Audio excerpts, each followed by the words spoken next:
31 মে রাতে জার্মানির মিউনিখের অ্যালিয়াঞ্জ অ্যারেনায় পর্দা নামবে ইউরোপিয়ান ফুটবল মৌসুমের। আর সেই পর্দা নামানোটা হবে ইউরোপীয় ফুটবলের রাজমুকুট, অর্থাৎ চ্যাম্পিয়ন্স লিগ ফাইনালের মধ্য দিয়ে। 2025 সালের এই ফাইনালে মুখোমুখি প্যারিস সেন্ট জার্মেই পিএসজি ও ইন্টার মিলান। তবে এটি শুধু এই মৌসুমেই নয়, ইতিহাসের দিক থেকেও একেবারে অভিনব এক লড়াই। একটা এমন ম্যাচ যা এই মঞ্চে তো নয়ই, এমনকি প্রতিযোগিতামূলক পর্যায়েও কখনো দেখা যায়নি।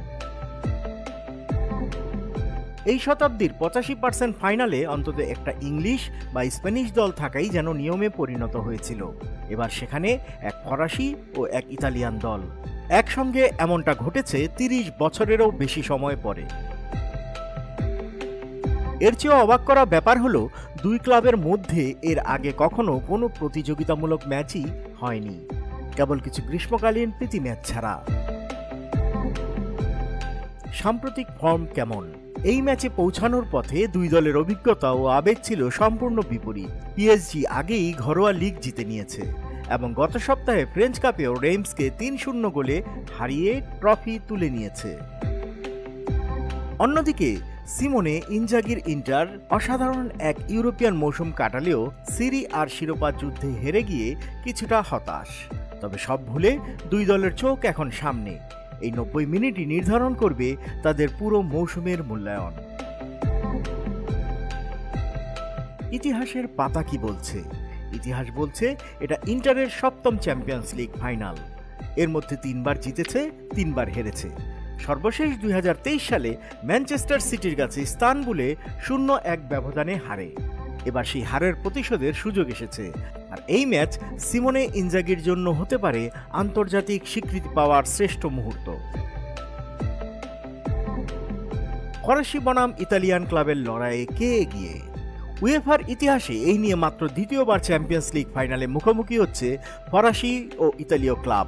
আগেরটা ছিল 1993 সালে মার্সেই বনাম এসি মিলান। সেই ম্যাচটির একমাত্র বার ভিগিয়ার্স ট্রফি গেছে ফ্রান্সে, মার্সেইয়ের হয়ে। তখনও ফাইনাল হয়েছিল মিউনিখেই, তবে ভেন্যু ছিল অলিম্পিক স্টেডিয়াম। ট্র্যাজেডির মিশ্র ইতিহাস। জার্মান মাটিতে ইতালিয়ান ক্লাবগুলোর দুঃখ অনেক। এখন পর্যন্ত কোনো সিরি আ ক্লাব জার্মানিতে অনুষ্ঠিত ইউরোপিয়ান ফাইনালে জয় পায়নি। চ্যাম্পিয়ন্স লিগে 3টি হার, ইউরোপা লিগে 1টি। অবশ্য ইন্টার ক্লাব হিসেবে জার্মানির প্রতি মিশ্র অনুভূতি পোষণ করতে পারে।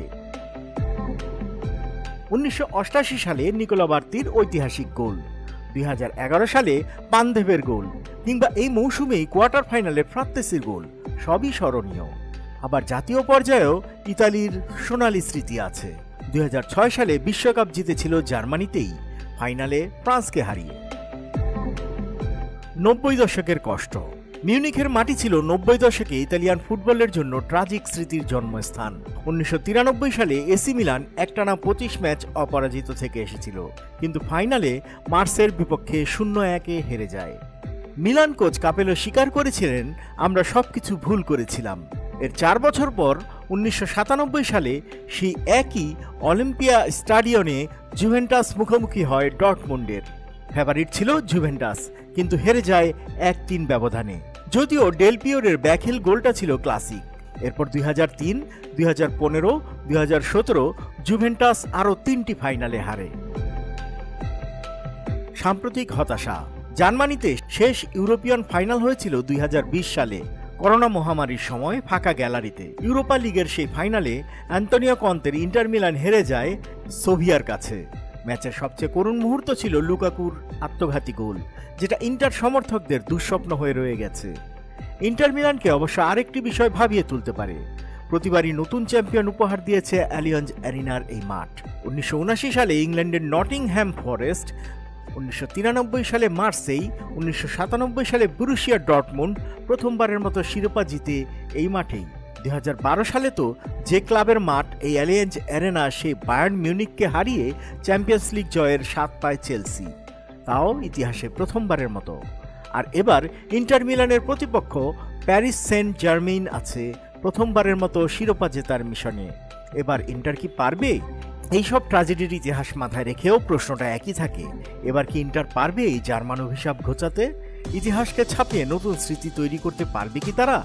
সেই জবাব মিলবে 31 মে রাতে চ্যাম্পিয়ন্স লিগের ফাইনালের 90 মিনিটে, যেখানে ফ্রান্স ও ইতালির ফুটবল ভাগ্য একে অপরের মুখোমুখি।